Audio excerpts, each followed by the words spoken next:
Good morning and welcome to the 9th meeting of 2017 of the Environment, Climate Change and Land Reform Committee.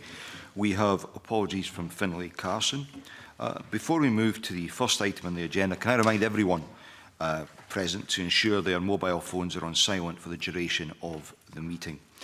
The first item on the agenda is for the committee to consider whether to take item 3 in private. Are we all agreed? We are indeed. So we move to the second item on the agenda this morning, which is to hear from an expert panel on the environmental implications for Scotland of the UK leaving the EU. We've been joined this morning by Professor Gavin Little from the University of Stirling, Professor Elisa Morgera from the University of Strathclyde, Professor Colin Reid from the University of Dundee, and Dr. Annalisa Savaresa of the University of Stirling. We're also joined this morning by Bob Ward, the Policy and Communications Director of the Grantham Research Institute on Climate Change and Environment. Good morning, Bob. Good morning. Good morning. If you wish to respond to any of the lines of questioning, could you just raise your hand to indicate to me that you want to come in and we'll come to you. Thank you very much for that. Okay, so we move to questions. We will when I find these. Thank you. Can I ask all of the witnesses in turn how a Great Repeal Bill will work for environmental legislation? Who wishes to go first? I'll start on that. The Great Repeal Bill, which is intended simply to carry over all EU law into domestic UK law, will work very nicely for a big chunk of environmental law because lots of the measures have already been implemented. A lot of EU environmental law has been done through directives which have required implementation within the UK legislation in any case. So the EU layer is almost a sort of extra layer on top of the detailed rules which all exist in UK legislation already. The problem is that that won't cover everything. At the one extreme, there are areas where the law is wholly dependent on EU decision-making, EU structures, EU processes. And in between, there's a huge area where there's a lot of legislation that includes references to EU legislation. The boundaries of things in the UK domestic law are defined, are set by reference to EU directives. And untangling all that is going to be a fairly major exercise. So if I remember rightly, there's about 650 individual pieces of legislation. How many of those would easily fall within the remit of the Great Repeal Bill? I have absolutely no idea, and within each individual bit of legislation, there are different bits will have different consequences. So it's complicated? It's complicated. Right. Anyone else wish to come in on that? Elisa Morgera.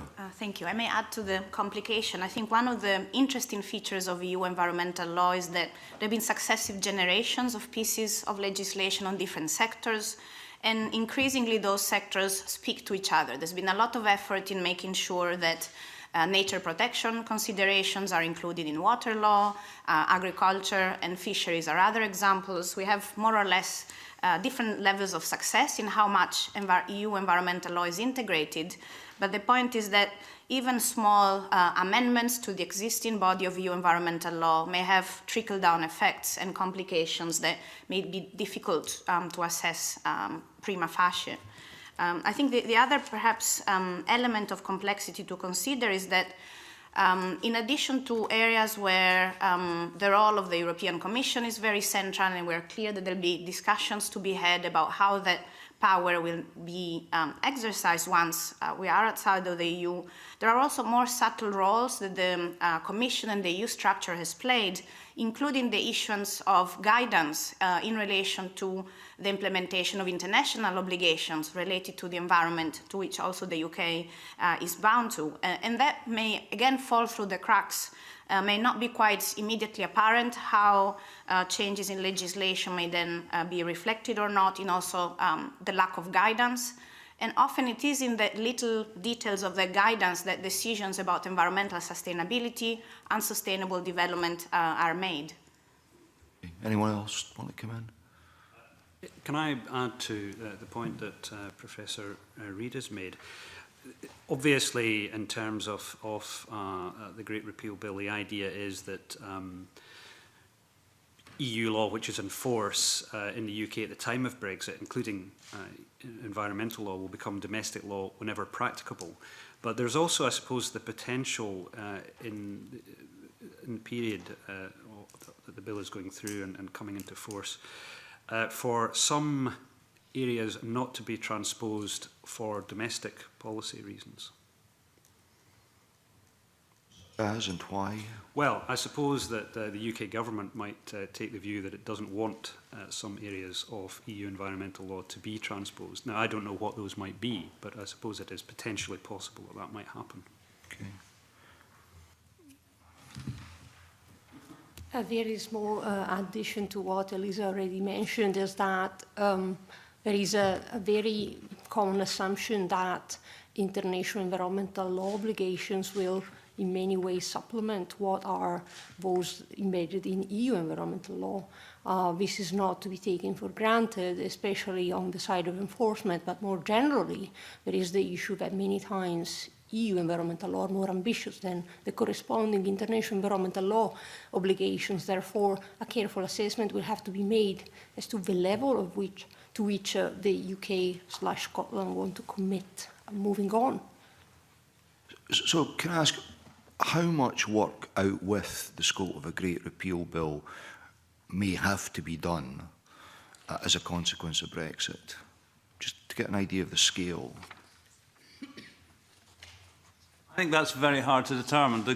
If all the Great Repeal Bill says is that EU law as it stands on a certain date is deemed to be part of UK law, that makes the legislative process very easy. It makes actually working out what that means, and in practice very hard for those coming along, especially because we have to freeze the state of EU law and work out what state it was on a particular day. And that becomes, I say, particularly difficult where legislation makes reference to EU law. For example, there's no definition of waste in UK waste law. It simply uses the EU definition. The scope of projects that require environmental impact assessment, a lot of those aren't defined. It simply says, by reference to EU law, environmental liability is all phrased. The scope of that is all phrased in terms of things that are covered by other bits of EU law. And that process, thinking through how, particularly looking into the future, what exactly was the state of EU law on the particular date, which may be changed by subsequent amendment of EU law, subsequent reinterpretation of EU environmental law by the European Court. There's a huge challenge there, even if a shortcut is taken in terms of the legislation itself. Professor Morgana. And if I may add, I think it's not just the amount of time, but it's also the range of expertise that will be needed to really understand what we're facing. And I mean, we're here as experts, but I'm sure we all feel that our expertise only covers so much. I mean, within environmental law, we have specialized expertise in climate change and nature protection. But also, I think the challenges of Brexit, and we've all been involved in thinking about this, are about thinking about very new interactions between international law, what the hold is left by EU law, and matters of national, constitutional, and Scots law. So that means that it's not just a matter for environmental lawyers, but it's really a matter for all different legal experts that don't usually work together, have never really addressed these questions before. I think some people suggest it will take 10 years to complete the disentanglement process from the EU. Is that the kind of time frame we might be talking about in relation to environmental legislation, to clarify everything? I certainly think it would be a huge challenge to do it in 2 years. What time limit you set, I'm not sure. I was told recently that the Republic of Ireland has only just got rid of its last pre-separation pieces of legislation, the last bits of legislation inherited when it was part of the United Kingdom. There are probably some things don't necessarily need to be changed, but it can be a long process. Well, we can leave that in our legacy paper for successor committees to deal with. Thank you for that. Bob Ward, do you want to come in on any of this? Well, I'm not a legal expert, and I think on climate change it might be one of the easier areas because there is a UK domestic legislation governing emissions reductions and action on climate change adaptation, but it would I would assume that the Great Repeal Bill will also cover things like energy efficiency standards and fuel emission standards that we're currently subject to within the European Union. But as to the details of that, I don't know. Thank you. Let's move on. Dave Thompson. Stuart, sorry, my apologies. Could I move on to international obligations? Clearly, we're in uncharted territory here in that no member has ever left the EU. Could I ask you, first of all, about your assessment of, obviously there's issues around whether we think it's going to be hard Brexit or soft Brexit, which is very much hard political questions. But what is often quoted is whether we could go under the umbrella of the European Economic Area, which clearly still follows some climate change targets. What's your assessment of going down that route as far as there is some understandable background to the EEA, and that obviously include countries like Norway, Liechtenstein and Iceland, along with the EU, of course? Who'd like to kick off? The EEA is not subjected to the same, the EEA member states are not subjected to the same rules that apply to all EU member states. As you probably know, if you've seen the brief that I submitted, the issue with the EEA membership is that it allows Scotland or the UK to maintain certain standards without being engaged in their development.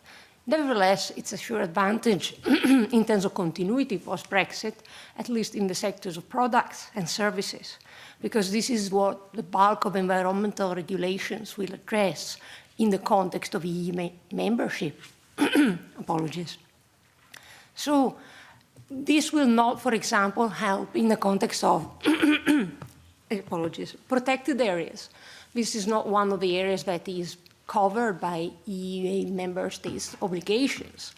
In other words, EEA membership will help on some issues, but not on others. In that connection, EEA membership could be desirable from a business perspective because it would allow businesses to continue operating on the same basis in which they are operating now, with applicability of EU standards on products and services, which are nevertheless going to be applicable if we want to continue exporting these services and goods to the EU post-Brexit. Thank you. Bob Ward. Thank you, Warden. Yeah, I agree with that. The EEA may make the trade of low-carbon goods and services easier than if the UK was outside the EEA, but it wouldn't solve problems like the future of the European Union emissions trading system, where the objection appears to be that the rules governing the system are covered by the European Court of Justice, and Ian Duncan, the Conservative member of the European Parliament, suggested recently that because of that connection, it's likely that the UK will need to extract itself from the emissions trading system.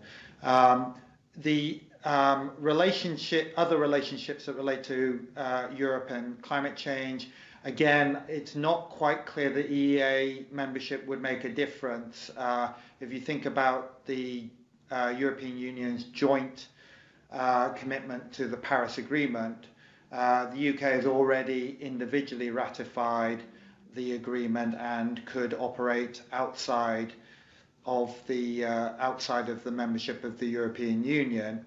It's whether EEA would allow a greater cooperation between the UK and the other member states in the international negotiations, for instance, around the future implementation of Paris, I don't know, and I understand that that is one of the areas that's being examined at the moment by the Department of Business, Energy and Industrial Strategy. My colleague Mark Ruskell will be asking more detailed questions at emissions trading, so I'll maybe hold fire until his questions. Would other witnesses like to come on in the back with my question? to emphasize that the fact that the EIA will not include nature protection legislation or the common agriculture and fisheries policy is also a matter that shouldn't just be looked from an environmental perspective. Very recently, the UN Special Rapporteur on Human Rights and the Environment has clarified the important relevance of nature protection vis-à-vis key human rights, right to life, right to health, food and water. And I think the evidence is that so far the role of the EU has been very positive in raising standards in the UK related to the protection of nature. Of course, those were controversial because that's again an area which is very close to national sovereignty, where decisions have to be made about the type of development that we pursue. So I think in that relation, there is a risk, and I remember reading 3 weeks ago on the Financial Times cover story that perhaps the Great Repeal Bill will have to do with diminishing protection of nature with a view to speeding up development. So I think once again, these are questions, the areas that will not cover from being part of the EA are critical, not just from an environmental perspective, but also in terms of the vision for development and sustainable development that one pursues, and have human rights implications. Any of the other witnesses like to add anything at this stage? Yes. Just very briefly on the EU ETS and climate policy, even though I know we're going back to it, it's important to note that EEA member states presently implement their commitments under the climate treaties jointly with the EU. So this is a route that would be available in principle to either Scotland or the UK if they were EEA members as well, one would expect. Could I move to the other side of the equation now? I talked about probably a softer Brexit. Let's assume, for argument's sake, there's a hard Brexit agreement and that we effectively have a no deal or revert to World Trade Organization rules. What's the panel's assessment then going down that route as far as the effect that would have on the environment?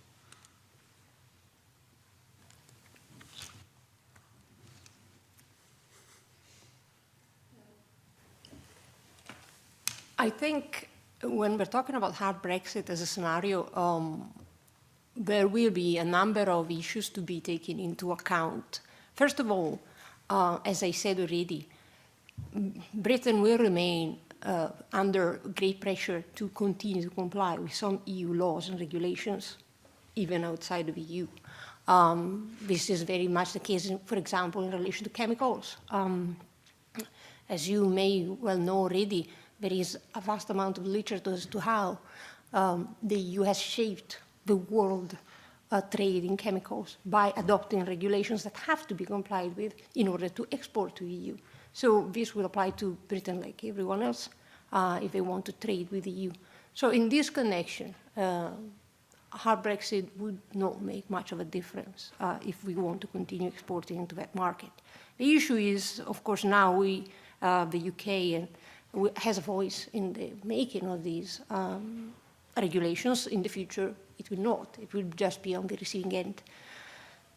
And as far as everything else is concerned, one has to distinguish between areas. And this could be quite a long conversation to be had. But in general, I think the fact that the UK will be on its own would enable it to make whatever decisions it decides to make on a host of issues, from protected areas to climate change, regardless of EU law and the politics, really.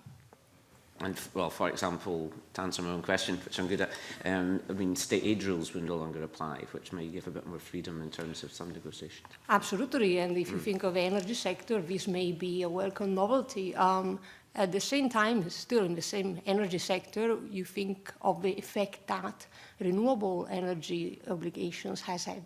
For example, for the development of the renewable sector in Scotland, taking away that element in future may mean that there will no longer be such emphasis on this specific sector moving on after Brexit. Thank you. Other witnesses? Yeah, Professor Little? Mm-hmm. I think another aspect of a hard Brexit would be the very definite loss, I think, of the European Union system for the enforcement of international obligations, apart from anything else.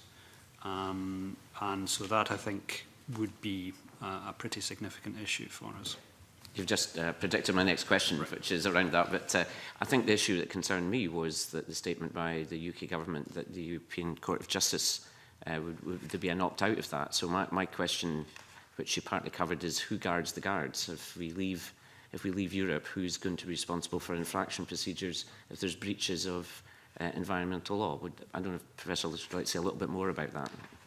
Well, I suppose that would depend to a very considerable extent on the EU's, the UK's position in terms of the trading relationships and the trading agreements that it had. I think that inevitably, though, what it would mean would be a greater focus on domestic enforcement and ensuring that we had a more robust system of domestic enforcement.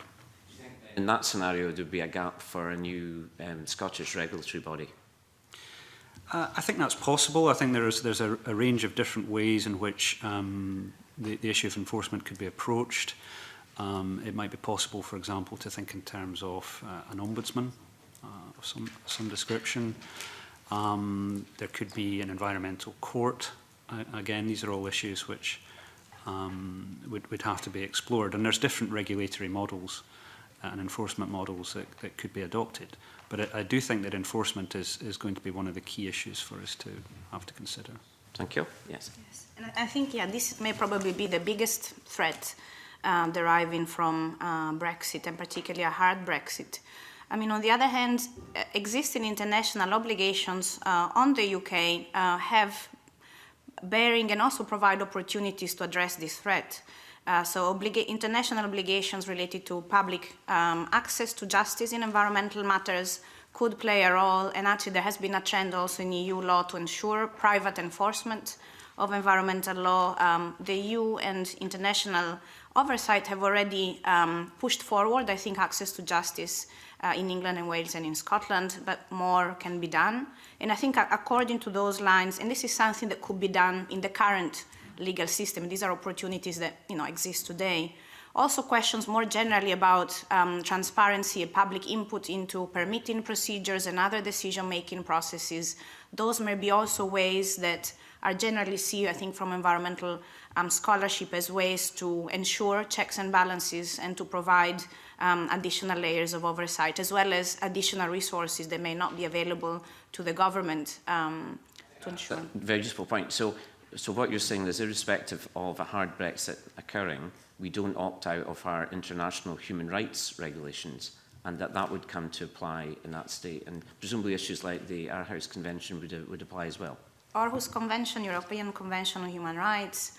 But the point I want to make is that there have been issues about the adequacy of current law in the UK about ensuring public access to justice. That may have to do with costs of litigation, availability to bring cases in the public interest. There has been progress, but I understand that, for instance, from the point of view of environmental NGOs, more could be done. So the areas where perhaps more progress could be made to be more, even more in line with existing international obligations should be looked at also from the perspective of the loss of additional international oversight.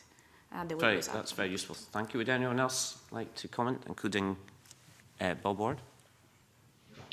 Yeah, can I just, I'll draw attention that a hard Brexit, if it means that we see tariffs, it could make a big difference to the development of low carbon technologies in the UK. It would, for instance, make it more difficult perhaps to export to the European Union, and it would also affect the imports. Now, you might be able to get the development of a larger UK domestic industry to serve a domestic market in those cases, but it's hard to see that would end up with a better deal for the British consumer, because you won't be having the competitive effect of all the European Union member states as you currently do. And if you look at the trade figures at the moment, that in terms of our exports of low carbon goods, more than half is to the European Union, and in terms of imports, which includes things like components for wind turbines, it's more than 3/4 come from the European Union. It would not be easy to then replace that with sources from other countries that we might trade with. Any further witnesses on this point? Before I move on to my final point, so I'm conscious of time. Convener. Final point. I think Maurice Golden's got a supplementary. Yeah, I was wondering if the panel had any views just on the, obviously you've mentioned ICJ and as an enforcement mechanism, and I was interested because if you could draw parallels between national legal provision for enforcement versus the International Court of Justice as an enforcement mechanism, recognising that in Europe we've had, you know, the Gapčikovo-Nagi Dam dispute between Hungary and Slovakia, which was at the ICJ for the best part of 2 decades and doesn't seem to represent a speedy enforcement mechanism. So how would that work in a kind of post-Brexit landscape with a kind of national enforcement mechanism versus, you know, a European mechanism tool? Well, I think it's important to bear in mind that the International Court of Justice and the European Court of Justice do very different things. The International Court of Justice is the main international tribunal in existence and oversees litigation, resolves disputes between states over the interpretation of international law. The European Court of Justice has a very different job. The European Court of Justice is, this, if you like, the Supreme Court of the European Union, and in that connection it interprets the law of the European Union, but also it solves disputes that emerge in relation to EU law.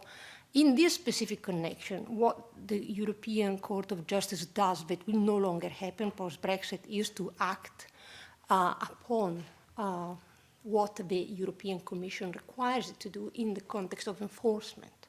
So a member state typically, as you could recently see in the context of air pollution, is not complying with its obligations under EU law. The European Commission decides to bring the said member state before the European Court of Justice on a matter of enforcement. The International Court of Justice could never do this. It's simply beyond its remit. So it would never be a supplement for the European Court of Justice.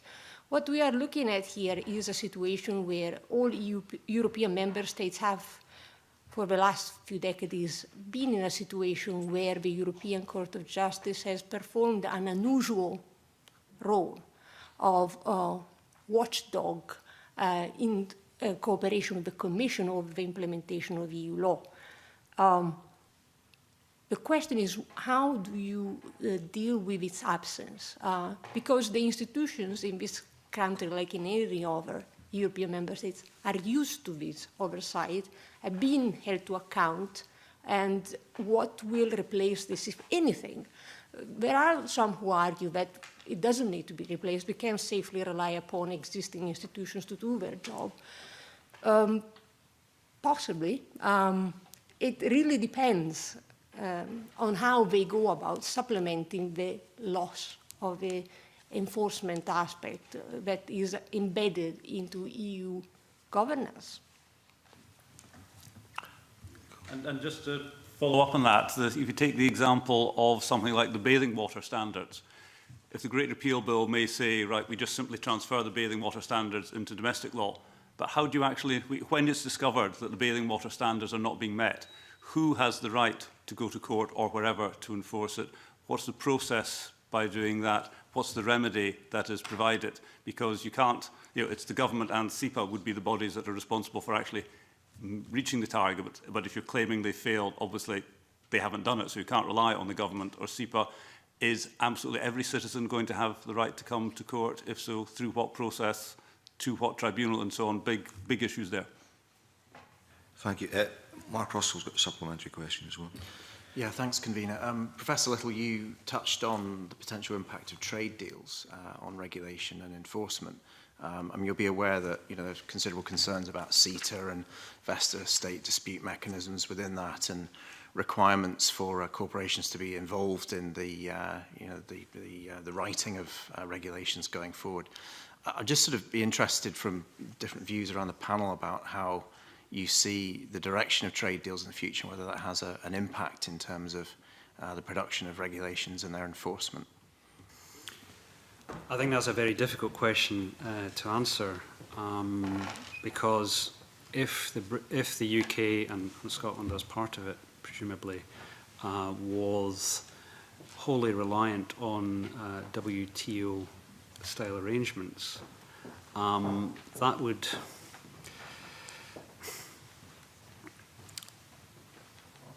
Well, it would be. It's very difficult to see where it will go, because it's completely uncharted water for the UK, or for an economy like the UK.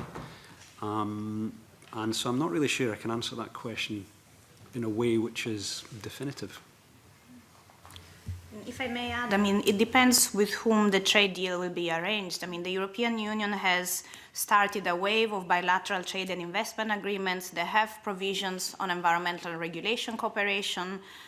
So there are opportunities there, for instance, to continue to work with the EU on raising environmental standards. There are usually also provisions not to lower environmental standards to attract foreign investment. There usually is no hard enforcement in relation to those environmental provisions. It's rather a system of collaboration and support rather than a punitive system. And this system the EU put in place in opposition to, for instance, what is the practice of the US and other big players who use their trade agreements in different ways. Now, there are also ways in which one can use a hard enforcement edge through trade agreements, again, to raise environmental standards. The US has done so with some countries, for instance, in Latin America, to ensure better implementation of international law. But there are also risks that other provisions in those very complex agreements having to do with creating favorable conditions for investment and trade may pose more subtle threats to the environment. So once again, it's a very complex question. Those agreements are usually very voluminous, and the interaction among their provisions, as well as interaction with international law and the national law of the two countries, are very complicated. They can vary a lot. There are some opportunities, but there are certainly some threats. And I think, once again, a really broad range of expertise is needed to fully appreciate opportunities and risks. Okay. Dave, do you want to thank you, Kavira. In the evidence which you provided to us, which I might say was very helpful and very thorough, there was a theme that there's maybe a gap in the powers of this Parliament, in that we may require some components of international powers in order to deal with Brexit. I'm not suggesting powers to set up embassies in Paris and Brussels, although some of my colleagues may wish to go down that route, but powers temporarily to have an international component. What's your assessment of that? Is that a valid argument?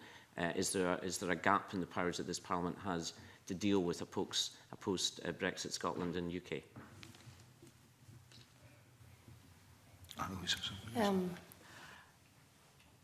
Again, one has to distinguish between different issues, in the sense that there are some areas of environmental law and policy where there is a very clear international law / policy element, which after Brexit may well be better dealt with by devolved administrations on their own.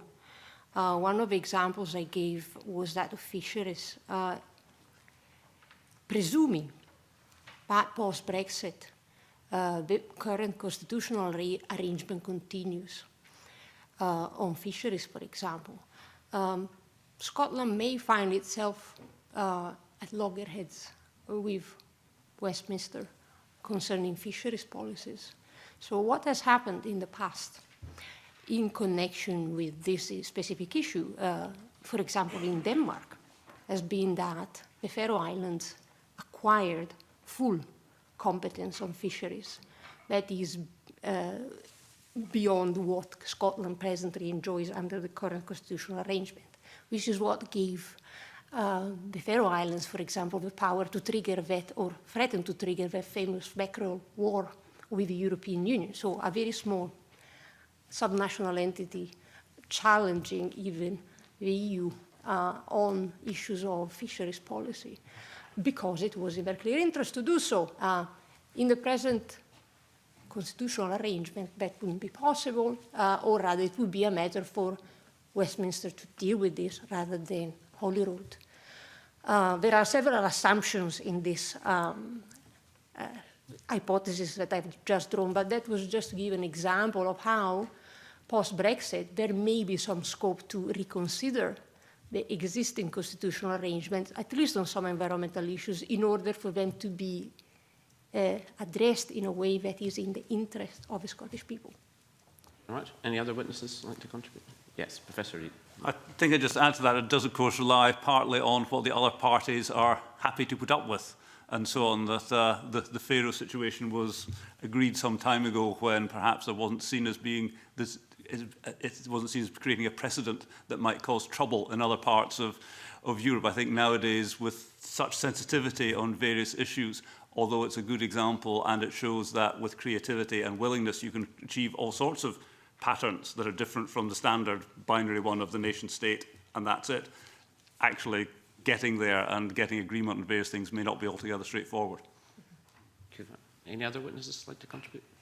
Can I just add to Colin's point there? I mean, it wouldn't just be a case of getting agreement on an international basis. It would also, of course, be a case of getting agreement for a particular configuration within the UK context as well, and clearly that may be controversial too.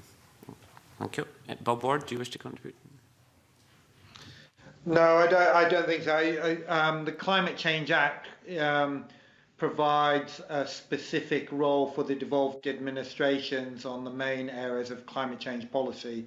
So again, it might be one of those areas where climate change turns out to be easier to deal with under Brexit than many other areas of environmental policy. Just to wrap up this session, you've touched there on perhaps enhancing the powers that are available to the Scottish Parliament. How big a concern is it of the possibility of reverse devolution in some areas where powers could be taken away from the Scottish Parliament? Is that something you've considered? Yes, it is something, because the EU framework has provided a dampener on fragmentation. It's meant that all the devolved administrations have been able to go their own way, but only so far. And we haven't had to think of anything else in terms of cooperation, willingly or forced, and so on.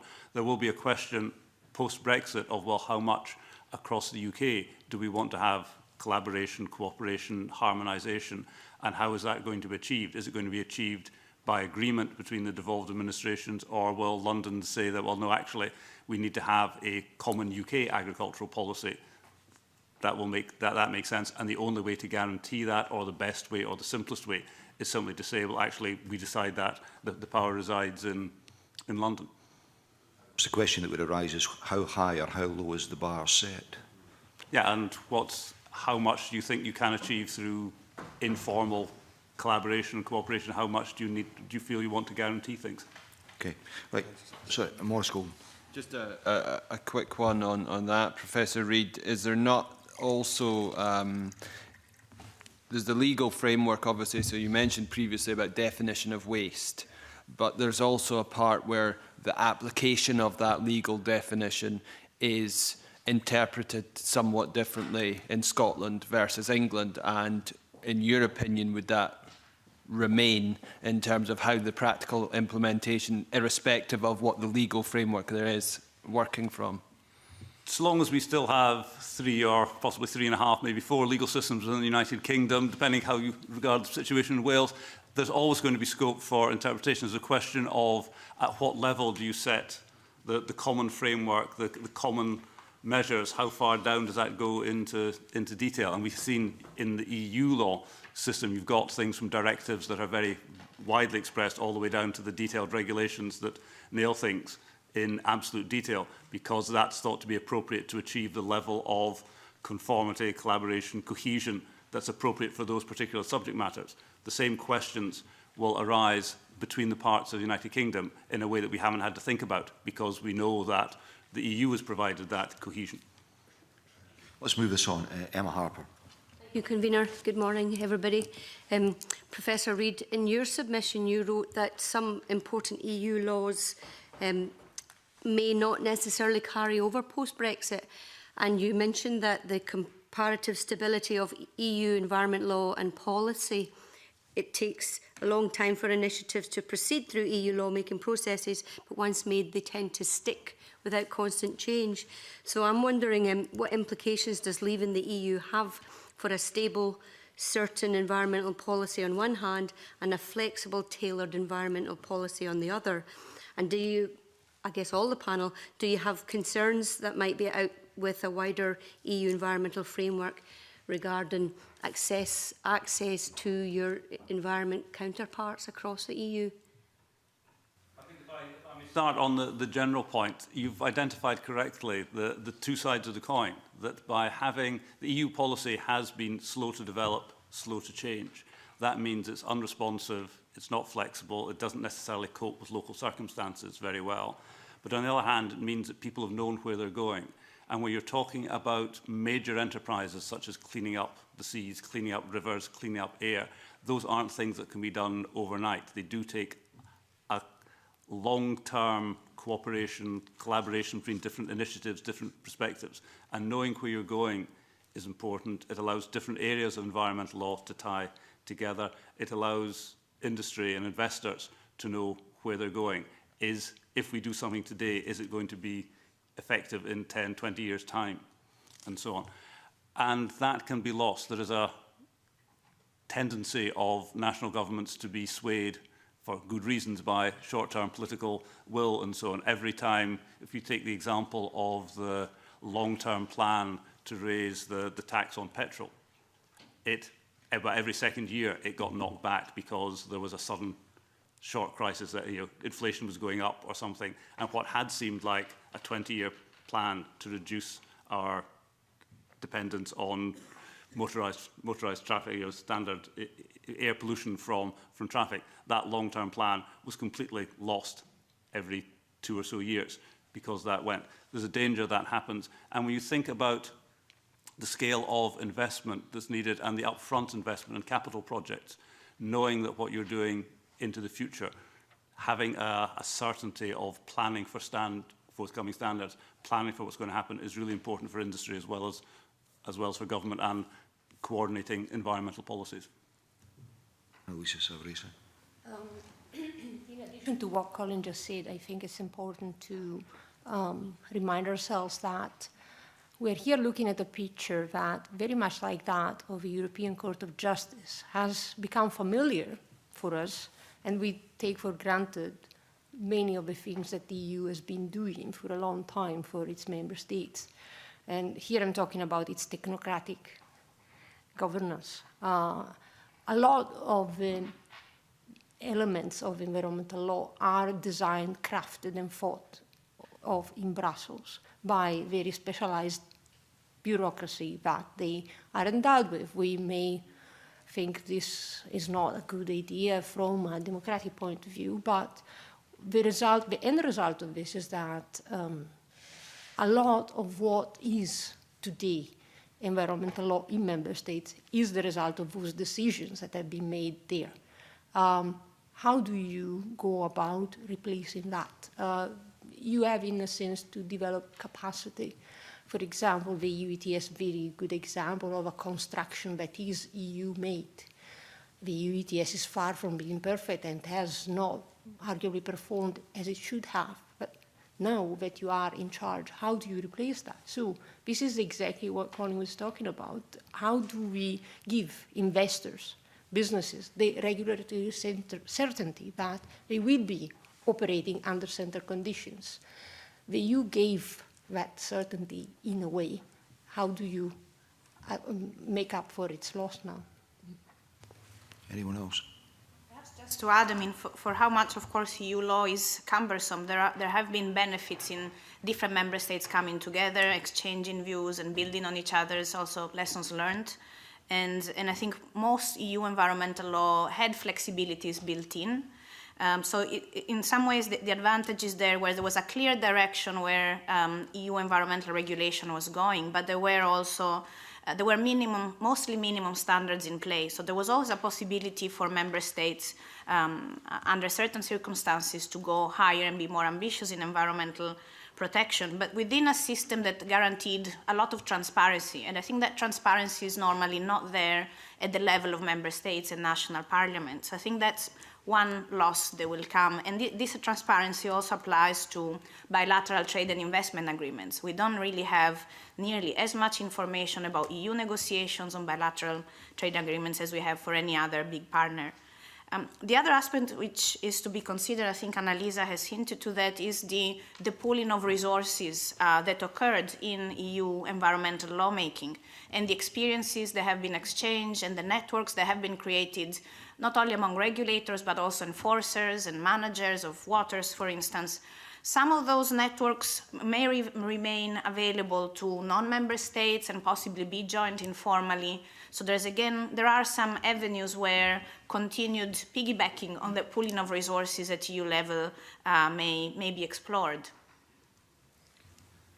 Can I just add on to that as well, that another factor to think about is that in terms of policy making and law making, currently, of course, done primarily at the EU level, when that shifts down to domestic level, there will, in addition to there being issues with resourcing of policy making and law making, there will also be political pressures that are brought to bear in that process. Lobbying, much more intense lobbying than probably is the case at the moment, vested interests. And so it could also be that at a more sort of general level, the issue of the environment becomes far more politicised, and that too is something which may well bear on environmental policy making and law making. Perhaps around the agricultural sector, where we've already heard phrases like level playing field and gold plating bandied about. Possibly, and there's also, I suppose, other issues which have been parked really at EU level, such as GMOs. Absolutely. Bob Ward wants to come in. Yeah, so with climate change, there are a couple of things to point out on the policy making front. And it should be recognised that the UK has been a leader within the EU on climate policy. It has been cutting its emissions faster than the average. So if the UK is no longer part of the EU's commitment to its long-term collective goals, such as the commitment to reduce its emissions by 30% by 2030, it's going to be more difficult for the European Union to achieve that without the UK. In addition, the UK has been a proponent of stronger action within the European Union, to some extent counterbalancing those member states that wish to go slower, such as Poland. And without the UK part of that process, I think the EU is going to find it more difficult to go faster. But conversely, the UK, if it is now going to be negotiating in the UN as a single country rather than collectively as the European Union, it's likely to be a less influential player. That's certainly going to be true within climate change, and it may have to look for other groupings. There is within the UN climate change negotiations a new group called the High Ambition Coalition of countries which are were, for instance, pushing for the commitment to limiting the rising global mean surface temperature to only 1.5 degrees. So that might be the future for the UK, but it's hard to see that the UK will be as influential in those international fora alone compared with its role within the European Union. I think that takes us nicely on to a question that Angus MacDonald wants to ask. Convener, following on from the panel's comments, in particular Dr. Savaresi's and Bob Ward's, I'm keen to explore in a bit more detail the issue of nationally determined contributions, which detail the action each state will take to meet the Paris Agreement. Now, given that EU officials undertake most of the work involved in drafting, compiling and completing NDCs on behalf of all the EU states, I'm curious as to whether there are capacity issues with regard to whether or not the UK has the capacity to complete its own NDC, which it will presumably have to do immediately after Brexit. Is there the capacity there to deal with that over the next 2 years? And are there any safeguards to ensure the UK doesn't backslide on its own specific NDC and also the existing EU one that was signed in 2015? Okay. Who wants to come in on this? Bob Ward, do you want to kick off? Yeah, the UK's domestic target, which is outlined in the 5th carbon budget, is more ambitious than the European Union's collective target for 2030. So the UK now, the Westminster government's currently trying to work out what policies it needs to deliver on that 2030 target in the 5th carbon budget, and that's due to be published at some point this year, we hope, in the Clean Energy Plan, which will lay out in detail what needs to be done. I would imagine that that information will be more than sufficient to provide the details for a UK nationally determined contribution, which would need to be submitted at the point when the UK decides to be a separate entity with regard to the Paris Agreement, rather than as part of the European Union member states. So now on the capacity issue, the UK's has provided many of the lead negotiators in the European Union in the UN negotiations, particularly Pete Betts has played a strong role. So there is expertise there. I would say, though, that the big problem at the moment, one of the main reasons why the Clean Energy Plan has been delayed, is the amount of time that's being spent on trying to work out what Brexit means. It's causing an enormous distraction in many of the Westminster government departments, and is limiting the ability to make progress on these other commitments. I suppose as well the issue of how high a priority this is in the grand scheme of things comes into play. Yes. Well, I mean, the discussions going on about climate policy in the Department for Business, Energy and Industrial Strategy are also closely linked to broader discussions about the energy union and issues such as what about interconnectors for the UK with other EU and non-EU members, non-EU states. So it's a complicated set of issues, but the UK at least has the domestic legislation in the 2000 Climate Change Act, which should not mean a big dislocation if we are extracting ourselves from the joint negotiating partnership with the other European Union member states. Dr. Savarese. There are a number of things that could be said about NDCs, but I'll try to keep this brief and as untechnical as possible. NDCs are new. They are a very recent creation in the context of international climate law and policy. So there is very limited experience with them. What has happened so far for EU member states is that the Brussels bureaucrats have taken care of working out a collective NDC for the European Union and its member states. In this context, I've also worked out what sort of targets will be assigned under EU law to each EU member state. So, moving out from this architecture will entail that the UK will have to submit its own NDC, as it has already been mentioned. It will not be possible to backslide on whatever was promised before that point, but that shouldn't be a problem because, as it was already observed, domestic UK policies are more ambitious than those the targets are envisioned in EU law. So I wouldn't be concerned about that. What could be an issue in the context of the UK NDC is how the NDC is prepared. In other words, there is no precedent for this. It has never been done before. So what will be the role of devolved administrations in the preparation of the NDC? And most important, I think, for Scotland would be what will be, for example, the role of renewable energy in that context. What kind of targets, if any, will be embedded in that? So there will be a conversation, I think, to be had, for example, on this issue, as well as any other that is touched upon in the NDC. It's important to note that there are no rules presently on what NDC should say. There's no NDC template because the parties could not work it out in advance of the Paris Agreement's adoption. So they will come up with a template in the next few years.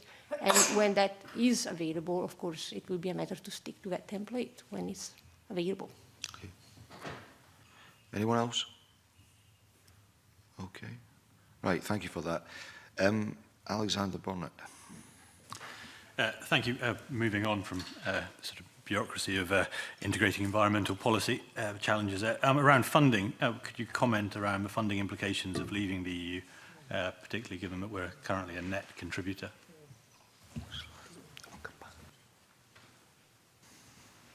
I'm afraid I don't know the details of the funding. I concentrated on the legal side. I know that the funding arrangements are complicated because there are the various programs which tie into EU measures and programs. How far they will, it'll obviously be a domestic policy decision how far we replicate those, which could obviously go up or down in particular areas. The agriculture area has obviously been identified as a huge area where there are financial implications in the details of the schemes and the overall framework of the financial schemes that can operate. There are, throughout the EU environmental law, there are odd bits and pieces that have financial implications. For example, charging for water services and so on is embedded in the Water Framework Directive. But that's all of those details, I'm afraid, are way beyond me in terms of detailed expertise.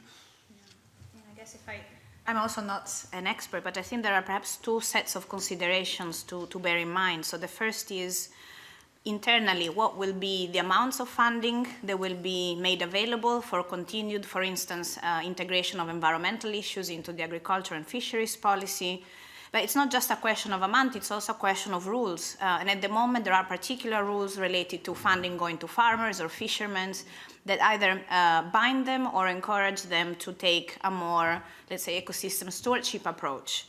Now, those rules could change, and funding could really be a huge factor in whether or not our productive sectors take an environmentally sustainable approach or not. The other question is whether the UK, outside of the EU, could still participate in funding schemes that the EU manages.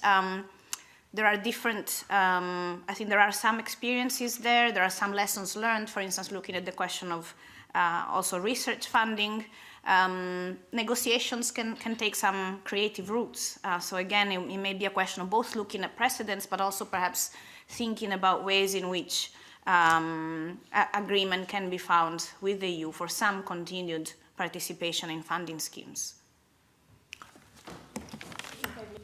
What Elise just said, it's interesting, for example, to note what EEA members do presently. They all have different arrangements in relation to funding. So it will be down to negotiations, really, what specific elements the UK and or Scotland may want to adhere to post-Brexit, research only, development only, both.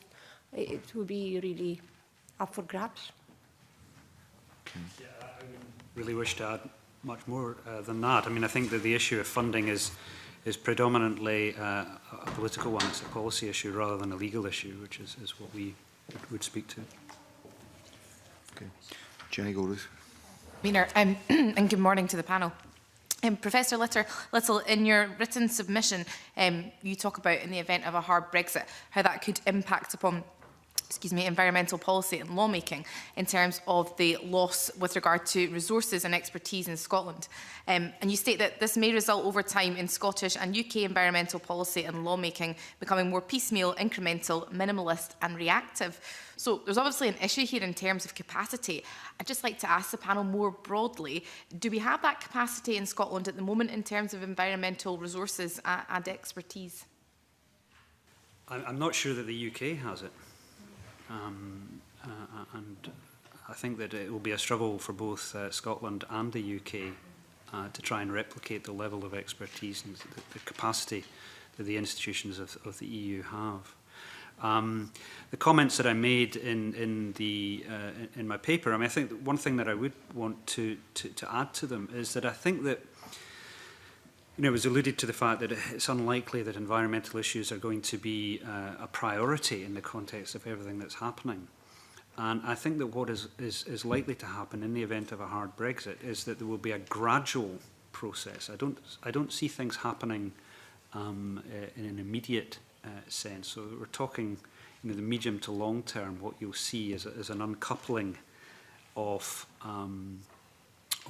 provision, substantive provision, in some areas in Scotland from the rest of the EU. And I think too, if one looks at the history of environmental law in Scotland and the UK, what you might call the long 19th century of environmental law or public health law in Scotland, we did see a pattern of lawmaking and policy making which was generally ad hoc, pretty slow, incremental. Now, it's not necessarily the case that, given the nature, the transnational nature of much modern environmental law, that would be the case in a post-Brexit situation. But it's possible that that might reflect a national dynamic, if you like, within Scotland and within the UK on environmental issues.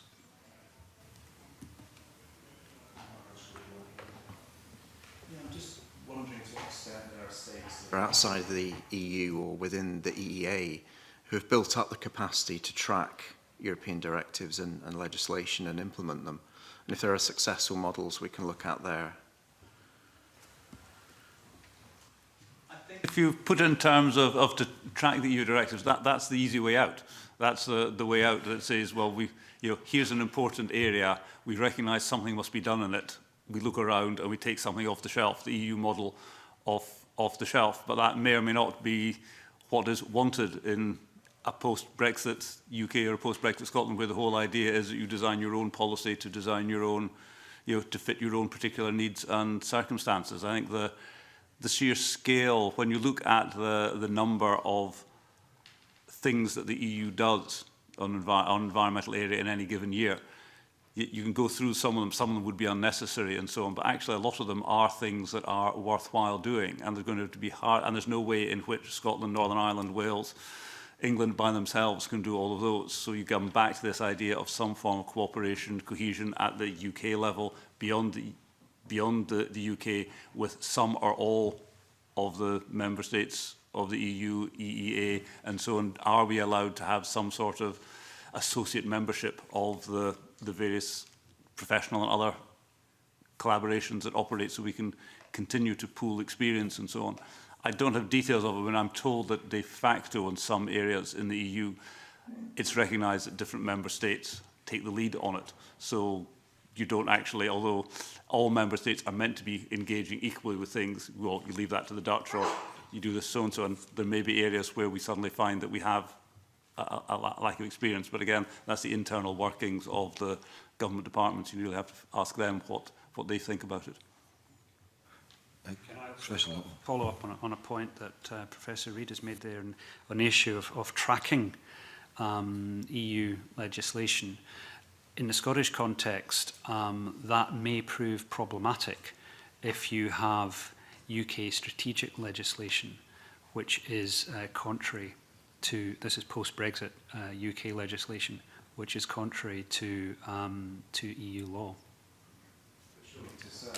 Equivalence is going to be vital in terms of trade, whatever trade deal is established.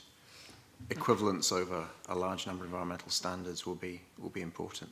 One would think so, but as was mentioned earlier, there could well be some areas where that would not be the case, and where member states, or not member states, states would have a greater degree of national discretion. I guess that scenario where you would be pulling something off the EU shelf and seeking to implement it is where the threat of lobbying and pressure comes in, where groups are saying to government, you don't have to do this and it doesn't suit us for you to do it. And I suppose that's where we get into the territory we touched on earlier. Yeah. Okay. And of the interlinkages, and that's where also the pooling of resources at EU level was helpful. So implications across different ranges of international negotiations having to do with the law of the sea as opposed to biodiversity and water, trade and investment at different levels. I mean, all these things are really very much linked, and even pulling just one thread may unravel a lot of other areas. So that it's not just a question of tracking EU environmental law, but also understanding why certain developments occur at EU level in relation to developments perhaps in other areas. Dr. Savarese. Very briefly, and on a purely anecdotal basis, I know for a fact that in the context of Norway, for example, they have developed capacity in order to just do that, keep track and keep tabs of EU law, because this is what they have to do as EEA members, and not even on all issues. But this is an enormous bureaucratic undertaking, in the sense that not being party to those negotiations and those deliberations means that they are really very much in the darkness many times as to why some issues were addressed the way they were addressed. So it's definitely even harder on the outside to keep tabs of EU law and regulations. At the same time, and this may sound overly optimistic, but it's important to remind ourselves that the EU has broken the path on so many environmental issues. For example, you may be aware that post-2020, the EU is coming up with a comprehensive plan for reducing emissions from land uses, which is unprecedented. Nobody else has done it before. Everybody's looking at what the EU is doing. And it's very much like when the EU ETS was drawn up. Nobody had done it before. Everyone wanted to learn from the EU, and the EU has learned by error, actually, as it happens. But this is just to say these very ambitious designs that have been drawn up in the context of the EU will be out of reach. I think for the time being, what realistically the UK will have to do is to build capacity just to cope with the present level of regulation and to keep tabs of whatever EU laws they have to implement because of the trade issues that you mentioned, and then move on to the next level once they have managed to build the capacity that they would need. David Stewart wants to come in here. I've got more observation than question, but clearly the witnesses will know that the EU itself also relies on other bodies. For example, in codes of practice for food production, they rely on the Codex Alimentarius, which in turn relates to World Trade Organization. So there is at one level, there is a life out with the EU, much as obviously personally I'm very enthusiastic of the work that's done, that they themselves rely on world experts to give advice on food production. Yes, absolutely. The EU doesn't do anything, everything itself. That would be impossible in the very global world we live in. Everything is so interconnected. What I mean to say with the example of land uses is that in many areas like chemicals and so on, the EU has come up with new tools to govern environmental issues that have attracted a lot of attention and have become sort of a benchmark internationally for good governance, or at least pioneering governance. Now, outside of that framework, it will not be impossible. I'm just saying it will probably take time before the UK is up to speed on these issues. And I think what we see also with the EU is that efforts in advancing internal EU environmental law are linked to efforts in having influence on those other international bodies that provide standards and complement. So there is a link between what it's done in terms of EU environmental law, what the EU does as a negotiator in other international organizations, as well as what then the EU does bilaterally with its partners, be that Japan, Canada, the US, or South Africa. So all of that, I think, in time has become much more strategic, the use of these different powers that the EU has as a whole, and again, being out of EU environmental lawmaking, being out of EU negotiating teams mean that, again, those strategic approaches to regulation that grows from internal to international and transnational, it'll be very difficult to affect, to make an impact on those or propose something different. Being a pioneer also means having the advantage of being a first mover, being seen as a model, and having others collaborating or following an example. Moving on, Claudia Beamish. Thank you, Convener. Good morning to the panel. I'd like to explore with you in a bit more detail the issue around the opportunities to try and be positive at the moment for better integration of environmental policy and climate change policy with other policy areas such as agriculture, fisheries, rural or land use, and also well-being and sustainability. So I would like to start just by highlighting something from the Strathclyde Centre for Environmental Law and Governance submission, and quote that the comment that Scotland could develop a system of integrated regulation and financial support for ecosystem stewardship by farmers that is more ambitious from an environmental perspective than in the EU. And that goes on to refer to ecosystem services and those issues. So I wonder if we could start perhaps with yourself, Professor Morgera.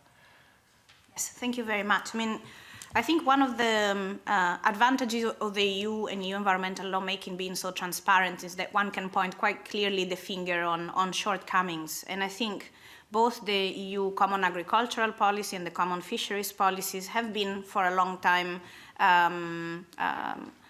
have not necessarily performed to at least to the expectations of environmental NGOs and other stakeholders. There has been progress, but I think there are still clear areas where the EU is not necessarily has not devised policies that fully integrate environmental concerns or sufficiently effectively integrate environmental concerns in those areas. There are particular new concepts which actually the EU supports internationally, such as ecosystem services, or for instance, international obligations related to ecosystem restorations, restoration that don't quite find either yet place or systematic support in EU policies. So there are opportunities there for, while remaining perhaps in line with certain approaches to do better. The question there is whether there is political will, whether there will be leeway perhaps for devolved administrations that have more an interest in going in that direction to pursue that direction. And then of course there is the question of the funding and whether funding will be there, particularly I think for agriculture and fisheries to support those farmers and fishermen who will take the quite burdensome ecosystem stewardship role on to be supported and to be not put at a disadvantage compared to other approaches in that productive sector. Thank you. Are there other comments from other panel members? I think just saying it is a great opportunity to start again. You know, we could start completely afresh in thinking, what do we want our countryside to be providing? Do we want people to be living there at all? If we want them to be living there, what are they doing? Are they being productive? Are they making productive in a free market system? Or are we going to pay them for different things? If so, is it for agricultural production? Is it for landscape? Is it for environment? How important is food security in all of these issues? All of these things that in a sense we haven't really had to think about hard for several decades now are absolutely on the table and have to be thought of. But they have to be thought of at the same time as we're coping with all the disruption from coping with Brexit, all the carrying over of existing laws simply to make sure that something operates in its first place. There's, in a sense, is a real problem that everything comes at once. The big opportunities come at the same time as you're struggling to cope with just keeping things ticking over. Thank you. Yeah. Yes. Another area that comes to mind, and where Scotland has actually led the way, is that of community energy. that is now becoming an issue in the EU. For those who have seen the draft Renewable Energy Directive post-2020, there is actually a mention of this issue, but Scotland is already there, and everybody, I came last week from a meeting in Finland where everybody was asking about the Scottish experience with community energy. So there is a lot more space now for Scotland and the UK to pursue whatever policies they intend to pursue on this specific issue beyond the EU. Thank you. And could I bring you in, please, Bob Ward, in relation to the question of the integration of climate change policy, which we, in many ways, are very proud of in Scotland and the UK.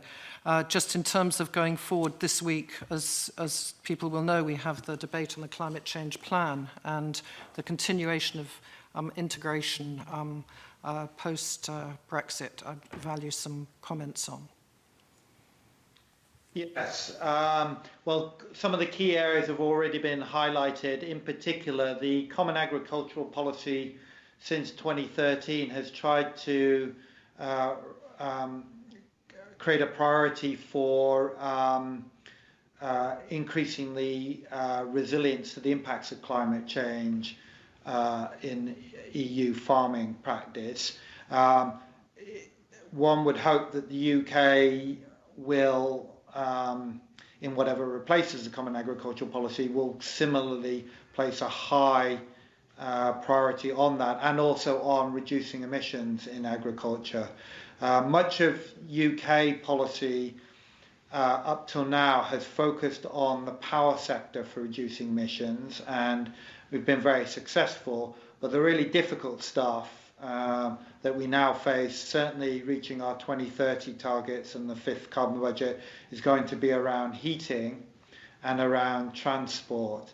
And we can certainly do a lot domestically within the UK to promote that, but it's going to be very, very difficult. I would like to flag up, I mean, I must apologise that I'm not an expert on the Scottish aspects of climate change policy, but it is of concern that that DEFRA has not done a very good job in England, in my opinion, of raising the profile of climate change risks and of the need to adapt to them. And it's been very much muted, partly because its department has been pared back and they haven't had the staff to implement these policies. But it has to be a priority right across the UK for all the devolved administrations and Westminster to improve the incorporation of climate change adaptation within a lot of existing policy, particularly around flooding policy. That needs to take account of the fact that we are seeing rising sea levels, which are increasing the risk of coastal flooding, and we're seeing heavier rainfall, which is increasing the risk of river flooding and surface water flooding. And it's not always obvious that that's being properly taken into account at the moment in terms of our forward planning. Thank you. Could I ask the panel more broadly, if there's, not more broadly, but actually specifically, but to move on to the integration of marine policy with fisheries and other uses of our marine environment in relation to the Birds and Habitat Directive and concerns about that in the future, and also marine protected areas. But any other comments that the panel may have? In some ways, the discussion about common fisheries policy can be related to the common agricultural policy. I mean, the EU has done some progress in integrating, perhaps less progress in fisheries than in agriculture, but there's a lot that could be done better. At the same time, I think the marine environment is where we have significant layers of international law and structures in place, so perhaps leeway, in some way, we have less leeway than in the agricultural sector. it's an area where also I think internationally we're lagging behind. I mean, ensuring protection of the environment in the marine context, creating marine protected areas and engaging in sustainable fisheries, they're global challenges. And there is much less experience and understanding than we have about terrestrial protection. So there are opportunities there, but there is also, I think, it's a sector where it's very difficult to, it's not impossible, almost impossible to go alone. There's a lot of need for cooperation, there's shared stocks, there are global impacts that affect different areas. So in some ways, it's a process where one can be a leader, but really very much in cooperation in regional, sectoral organizations, as well as international processes. Thank you. Yes. Just to add, I very much endorse that final point about the fact it's not something you can do it yourself. Two other different points. One, it's an area where within the United Kingdom, the jurisdictional issues become particularly important about what is UK, what's Scottish, Northern Ireland, and so on. The other point is that it's perhaps a good example of an area where the absence of the EU enforcement measures may be present. If we are not designating enough areas as special areas of conservation in the marine area, inside the EU, the Commission will investigate people who complain, and there's a possibility of action being taken against the United Kingdom to make sure it does do enough in that area. Once you're out with the EU, what's the process? Who calls the government to account if we're not living up to the targets? Thank you. And finally, are there any examples that the panel can highlight in other countries of very effective integration of environmental climate change and policies such as agriculture or land use, or any of the topics we've touched on? Within or outside the EU, any good examples? Country focused. On land uses, this is very much a new story in the sense that the Paris Agreement has changed the game a little bit, and this means that states are moving in this sector more slowly than they have in other sectors. This is where the EU experience is so interesting and why everybody is so interested in seeing what they're doing. Simply because the way international obligations were crafted before was not an incentive for states to take aggressive action in this specific sector. So the story needs to be told yet about mitigation in the land sector.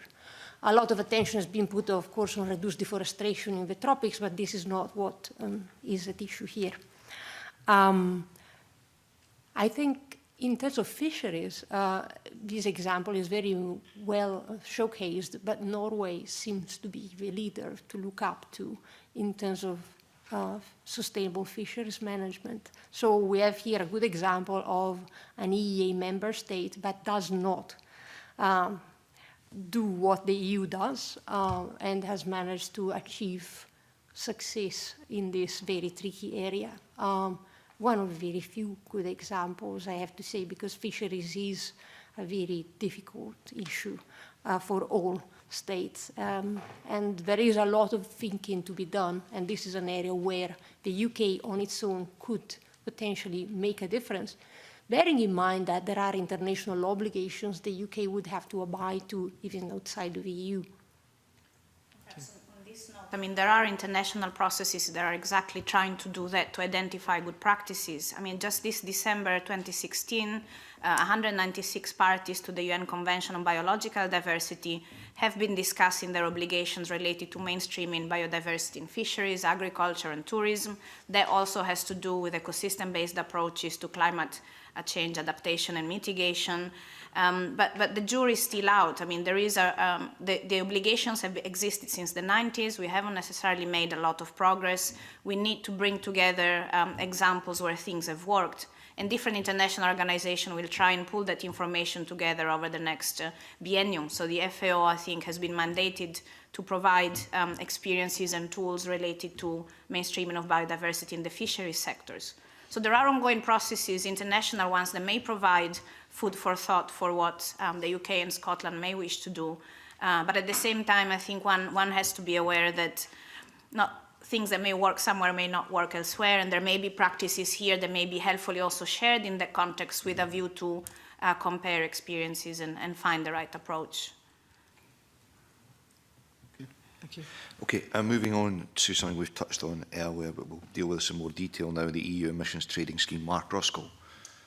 Yeah, thanks, Convener. So yeah, I think we've already had some comments on the ETS in relation to policing, I think, and the role of the European Court of Justice, and also capacity issues as well.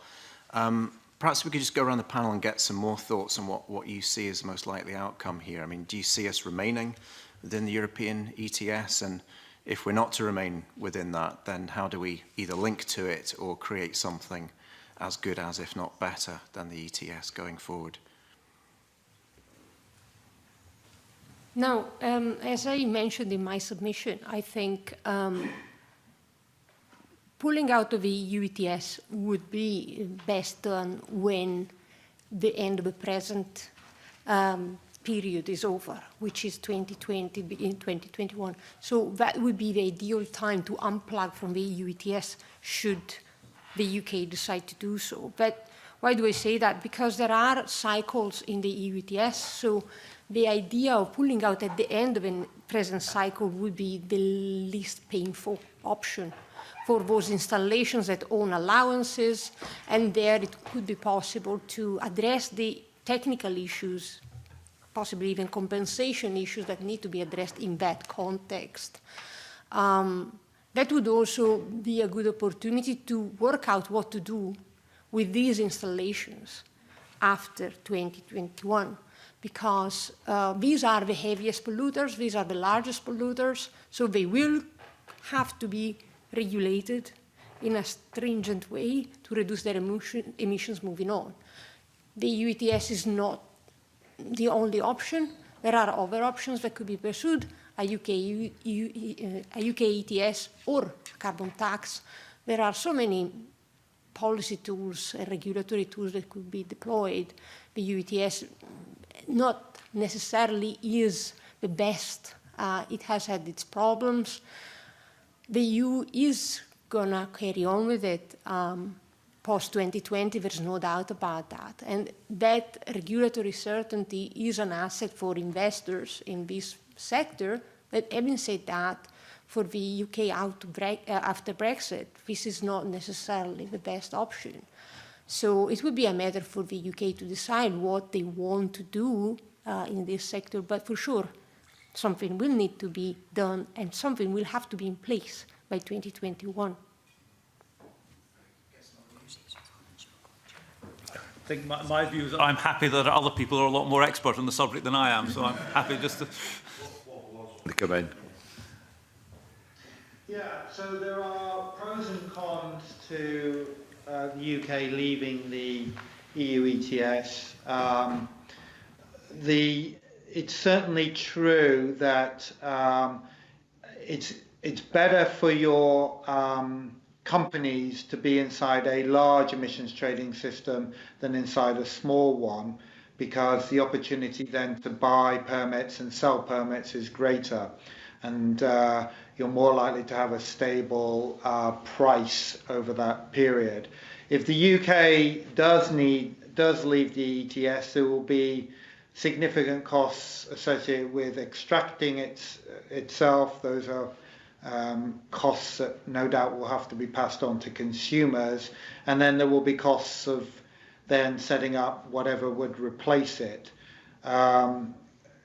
So on the whole, leaving the ETS is less of a good idea than staying in. If we do leave, then it's an opportunity to maybe design something that functions better than the EU ETS. It has been hampered in recent years by a structural flaw that meant that it had rules for dealing with cases where the price spiked, but not where it dropped.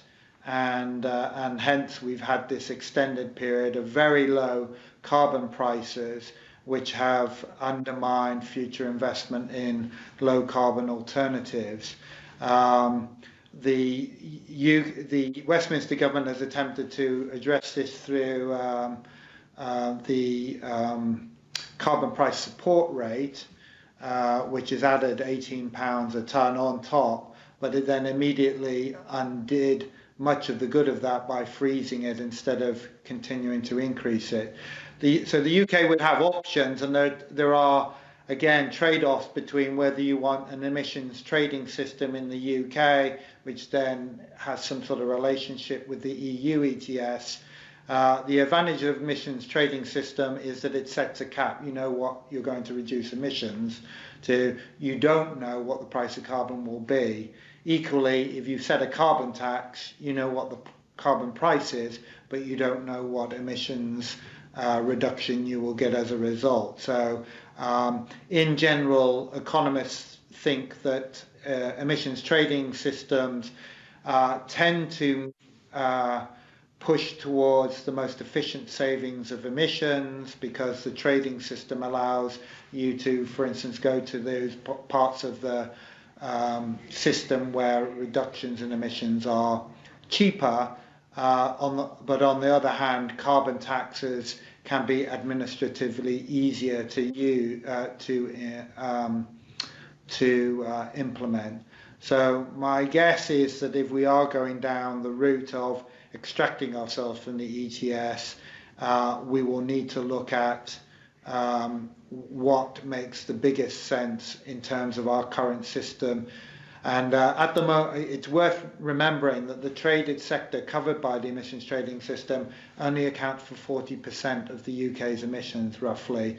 And how we, in an ideal world, you would want a strong, uniform carbon price right across the economy in order to get the most cost-effective emissions reductions. Sorry, can I just pick up on that, Bob Ward?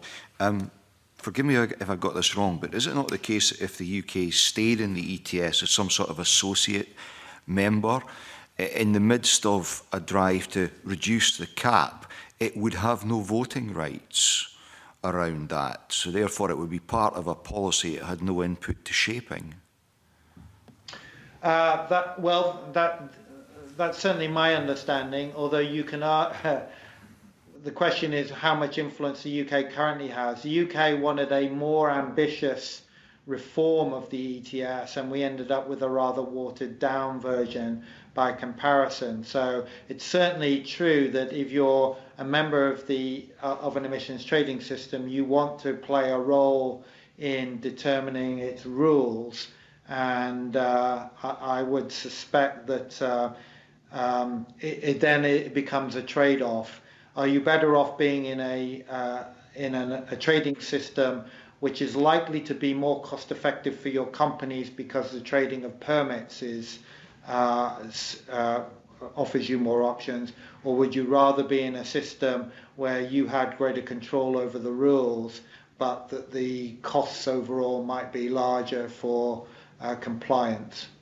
Thank you. Apologies to Mark Roscoe. Just sort of further to that, I mean, where do you see reform of the ETS going then beyond 2020? I mean, what kind of rules, as the convener was mentioning there, are we likely to have post 2020? What kind of flavour of ETS are we going to have going forward? Well, sorry, is this for me or?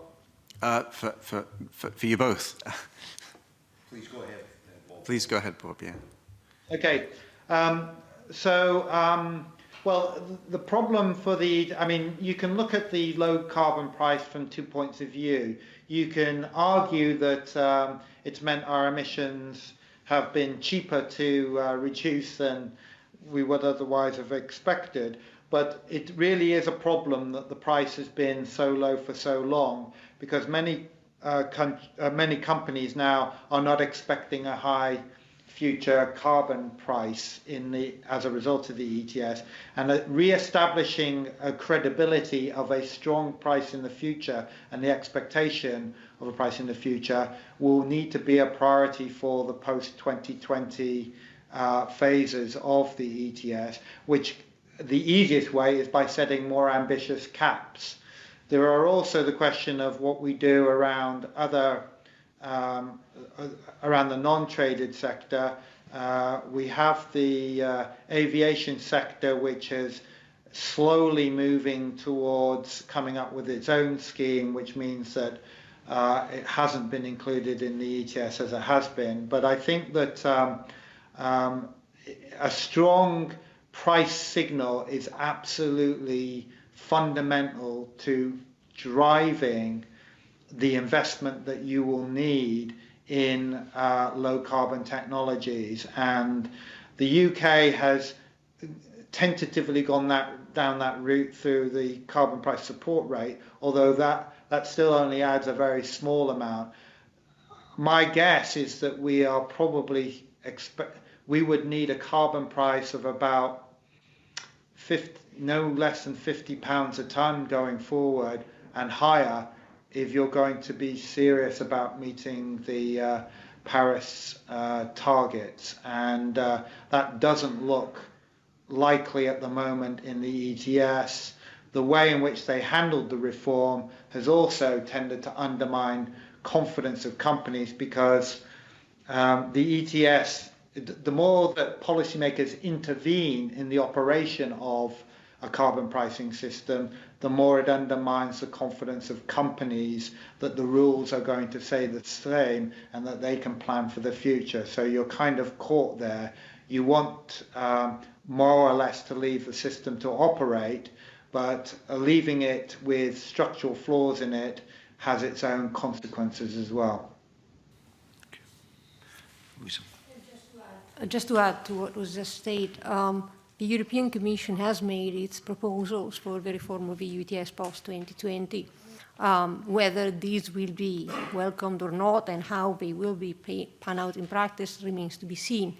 But the great focus there, as it was just mentioned, was that of ensuring that we get some kind of stability in the price and a more robust price for CO2. Now, we know for sure what will not be included, and we know the land use sector will not be included, so there will be no effort in moving towards that universal EU ETS that Bob was mentioning a few minutes ago.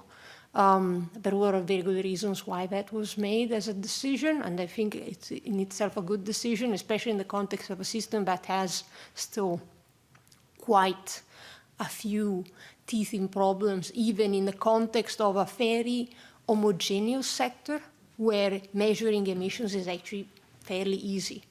So the expansion towards other sectors that are less heavily regulated as activities, and therefore where measuring emissions is harder, it's trickier and certainly should be considered only when we have a robust, well-performing emission trading scheme where no surprises can arise of hot air and all the other technical jargon that is used to depict the fact that we are actually paying for emissions reductions that are not taking place.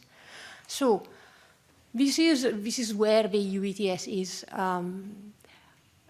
Talking about technicalities and arrangements, it was already mentioned the fact that even though we are not members of EU, EA member states have opted to actually join the EU ETS, and therefore they have their own ETS that are, they are part of the EU ETS, but they have installations in their own jurisdiction that are part of the system. This could be an option for the UK moving on, but as it was mentioned, the problem with that is that you would not have a say in how the rules are drafted, and this is always the issue with EEA membership.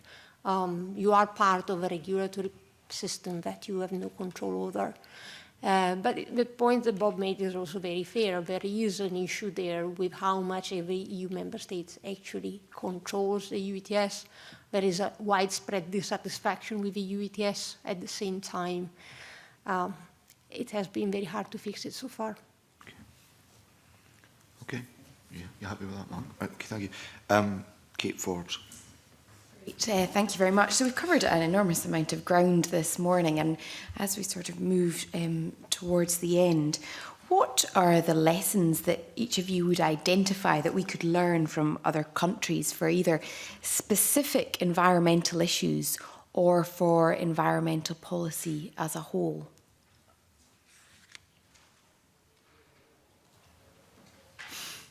You've stumped them. Scenario, I don't think we can have very easy precedents or examples to look at. I think probably the biggest challenge, this raises questions that are unprecedented, and it forces us to look at even very well-known areas of environmental law with very different eyes. I myself have worked on some of these issues, and I found myself reaching very different conclusions now that I think of Brexit. I think that there are more considerations that should be looked at. So the fact that we need to look, I think, at environmental law as a whole, not just picking priorities, because that can be very dangerous. So of course, climate change is very visible, but I think it is intimately connected to what we do with biodiversity and water and environmental impact assessment. We need to look at the environment as part of a broader sustainable development strategy and looking at questions of trade, investment, human rights, human health. And I think to me, the biggest lesson is that we need to work much more across disciplines and across expertise to really understand how, as we were saying earlier, pulling one thread may mean unraveling many other things we're trying to address. I don't think there's any clear example of somebody that has excelled in integrating the environment in different sectors. These are ongoing challenges. So I think I don't think there are any simple or one examples that we can look at. As a different way of avoiding the question, I think I'd say that so much depends on the wider background, that simply in the legal side, if you take the simple example of nature conservation, in the United States, the attitudes of what the landowner can do on their own land are so different from what they are in Europe that the approach that we have of sites of special scientific interest, so on and so forth, just doesn't work. There doesn't exist in the same way. And those differences pervade all the systems, the legal structures, the legal ideas. Likewise, the way in which the economy works. Is the economy driven by small businesses, larger businesses? What's important in relation to the trade-offs between food security, food production, profit, and so on. So the looking around the world is always very dangerous because you can see particular things that look wonderful, but when you try and transplant them, there can be huge problems because in so many ways they're a product, they work in their own particular context. Okay. It's been interesting, it's been fascinating this morning hearing your evidence. One of the things that struck me is that there's been little or no disagreement across the panel, across the subject matters we've covered. And I just wonder, is that the case across wider academia? And if it is, what role can academia play in assisting the UK and Scottish governments to identify the risks and opportunities that are there and to plot a way forward? I mean, are you aware of any approaches to the sector from either of the governments seeking access to your expertise? As you may know, I coordinated the Forsoon report that was published before Christmas on the environmental impact of Brexit in Scotland, and in fact all of our panelists, except for Bob, I'm afraid, contributed to this report. So on the back of that report, we did have a meeting a couple of weeks ago with members of personnel from the Scottish Government seeking our expertise, and the idea would be moving forward to engage in a sustained dialogue with them, because there's so much expertise, fortunately, in Scotland on environmental law, but Elisa has explained, we're also fairly specialised, so it does make sense to address issue by issue and engage with us in a conversation moving forward, simply because this is what we do, this is what we know, but at the same time, there is so much that nobody really knows in relation to Brexit, so it makes sense to bring our heads together and try and figure out what we should do or could do. Absolutely. Anyone else? Professor Reid? Apparent unanimity might be because at this stage we're still identifying the challenges rather than actually producing the solutions. When you get forward to work out what is the best way of dealing with these challenges, you may find that different people have different views. Bob Ward. Yeah, I think that academia has a big role to play in making sure that that Brexit and the environment is not just about regulation. And this is a particularly crucial point on climate change. There are some within the English national political system who would portray climate change as simply a drag on economic growth, a cost to be minimized. That's a profoundly narrow and mistaken point of view, and I'm glad to say that Scotland seems to have a slightly more enlightened view. But the trade opportunities are going to be there. We have seen with the Paris Agreement a big international policy driver which will drive the development of low carbon goods and services across the world. And most of the world is outside of the European Union. If the UK wants to take advantage of trade deals outside the European Union and build them up, it ought to be looking in particular at the low carbon goods and services sector. And I think that the academia needs to help the political, those in the devolved administrations and in Westminster to understand this point. It's a huge trade opportunity. The UK has very considerable comparative advantages in many low carbon technologies, and as well as a world-class science base working in many areas of low carbon R&D. And we need to be sure that this is not just portrayed as a regulation issue. This is really about trade opportunities driven by the Paris Agreement. Professor Morgera. Just to say that I think, we're all part of an informal network, I think, of environmental lawyers in Scotland. We're also most of us, I think, part of this Scottish network on EU law. So I think there is willingness in academia to collaborate. What I think has been perhaps challenging until now has been to collaborate in an effective way. Partly because the timeframes are very tight, and it really needs for us to work much more across the board than we have done. But also I think, as you have seen in the discussion today, there are certain policy directions that, if we're made clear in terms even of questions, would allow us to explore one direction or other in a more effective way. So what I would say is that I think we are interested in participating in this debate. Our also students and colleagues are very willing, but perhaps now that we have mapped out the challenges, having an understanding of whether the Scottish Parliament, for instance, has particular questions or ideas, particular opportunities, having a more specific sense of what are the directions for investigation that we could support with evidence and exchange. And then I think, in terms of lessons learned, because of the somehow perhaps disappointed answer we just given, the only way to find a good approach is to have a broad-based dialogue, where, of course, academics don't just speak to each other, but speak to NGOs, to the other stakeholders, to business, and we work out together what can work and what can happen and what kind of creative solutions we can all try to come up with. But it needs a bit of a systematic approach, identifying key questions and then giving time frame for us to get together and reach out to stakeholders. Okay, thank you. Professor Little. Yes, I would endorse that entirely, and also say I think it's important that the academic contribution is a multidisciplinary one, and that, I think, requires us as academics to think about how that collaboration should be configured. But also I think it requires bodies such as the Parliament here to have an awareness of what that sort of collaborative activity amongst academics and contribution by academics can offer, and also what it can't offer. Well, thank you very much, all of you, for your contribution this morning. It's been very, very helpful and enlightening. At its next meeting of the committee is on the 21st of March, when we'll take evidence from the Cabinet Secretary for the Environment, Climate Change and Land Reform and the Carbon Accounting Scheme Scotland Amendment Regulations 2017. The committee will also review its work programme and consider its response to the Wildlife Crime in Scotland annual report.